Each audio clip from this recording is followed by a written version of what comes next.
What's up, guys? This is me, and I'm coming to you with another episode of Deck Building 101. If you guys are not familiar with this series, I talk a lot about uh, just ways that people who don't know the meta and are interested in getting into it know the different aspects and the different mechanics that aren't necessarily the rules of the game, and to really just basically get an introduction to it. So this week I want to talk about milling. Is it good or bad? And I'm going to talk about a couple of different archetypes, specifically like Sylvans, Lightsworn, Burning Abyss, which is the #1 milling deck right now, Tunes, which actually do it to a degree, and then the one OTK that is the Gallus OTK. So, milling. Milling is when you either send the top card of your deck or you send unknown cards from the top of your deck to the graveyard. That might not always be the case, as Tunes actually banish those cards, but most of the time it is random. Sylvans, other than Burning Abyss, Sylvans probably do this the best. They were top tier a while ago. They were tier 2, tier 1.5, maybe tier 1 at some point.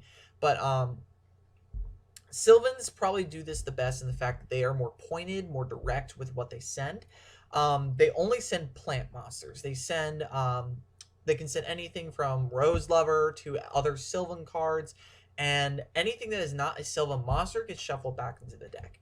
And in that aspect, it's actually very consistent, mainly because you send the cards that you want, but you don't send the cards that you need. So that really helps you. Lightsworn, on the other hand, send randomly. These guys, they don't care what it is, they just send from the top of the deck. And while you can dispute that it helps balance out the archetype, it actually weakens the archetype to a very high degree, because you don't know what you're sending. The main card of the deck is Judgment Dragon, and if you get it into the graveyard, that's not good for you, mainly because there's not a lot of ways to get it out of the graveyard.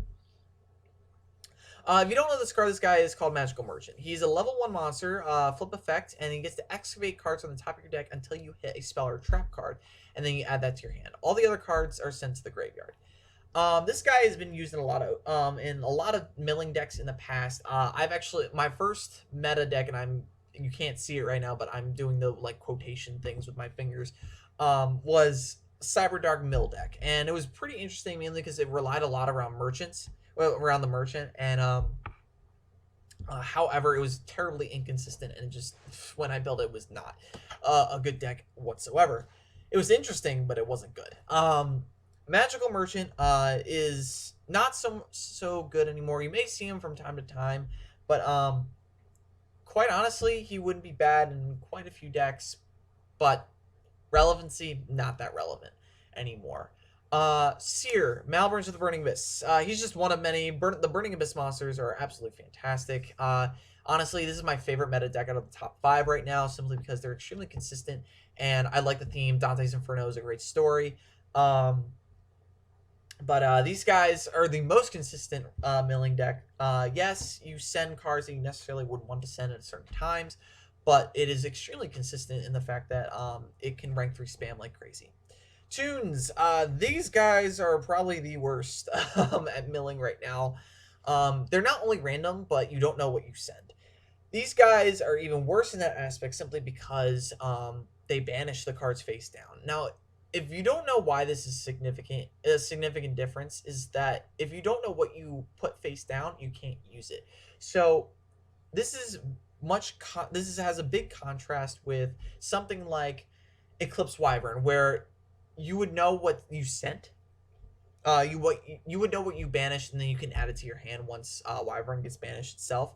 Toon Kingdom banishes it face down, so whatever you send, you can't use anymore. Because you don't know what it is, and it doesn't matter like if you want to target something, you can't target it because you don't know what it is. So even if you want to like different dimension, return from the different dimension or something along those lines, even if you wanted to summon a monster that was face down, you can't, because you don't know. Again, you don't know what it is. The final thing I want to just brief on is Gallus the Star OTK. This was a really fun deck. I enjoy playing this deck a lot. This is probably my favorite OTK deck of all time. It was a cycle on your turn, and your opponent really couldn't do anything about it. I think really the only deck right now that can really consistently disrupt it is Perform Mages, simply because of Damage Juggler. This deck does all effect damage. It doesn't really attack. It could if it really wanted to, but the main core strategy of the deck is um, effect damage. What you would do is you normal summon Doom, and then you special summon Star Beast by milling the top card of your deck, and then you inflict damage to your opponent based off the level. At that point, you then special summon Birdman by returning Star Beast to your hand, and then Doom's effect would kick in, returning Birdman to your hand, and then you just special summon Star Beast again and repeat the cycle. A great way to disrupt this is getting rid of Birdman because you can only play one of him. Or you can disrupt Star Beast, as I said before. Perform Age Damage Juggler can easily disrupt this. Or if you are prepared for something like this, you can disrupt it in numerous other ways, such as Solemn Warning, or just other ways. So, anyway, to refocus on milling. The problem I have with milling is that it's random. A lot of players like consistency and control. Milling kind of hurts consistency. Yes, Burning Abyss is extremely consistent. It's arguably the most consistent deck in terms of rank 3 spam. It's the most consistent deck. Maybe it rivals Stellars in consistency with XZ spam in general. But is it? It is. Yeah, it's most definitely the best milling deck. However, sometimes there are cards that you don't want to be sent to the graveyard immediately. So, for example, if you make a first turn Dante and your opponent doesn't have anything on field, like if they're playing Cosmos, for example, and they're waiting to Gorz you, which was one of the older, like probably one of the more original variants. This isn't like, and you send, for example, you either send Absolute King Backcheck if you're playing him, or Para Cerberus if you're playing him. You don't want those cards into the graveyard that soon, simply because Pero destroys a card that your opponent wouldn't have, and then Backchecks returns a trap card, which you wouldn't necessarily have at that point. So milling is very random. As I said, Lightsworns have a big problem with this.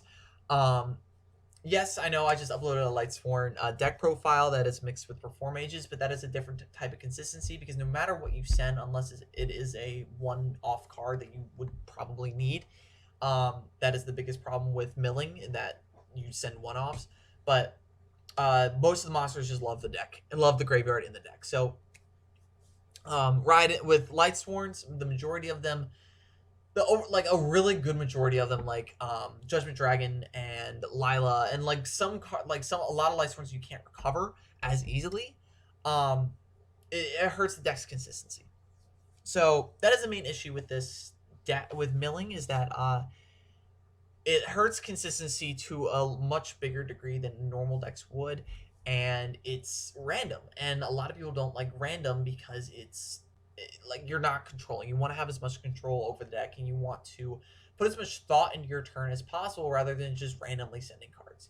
So thank you guys for watching this episode of Deck Building 101. As always, don't forget to like, comment, and subscribe. And of course, have a nice day.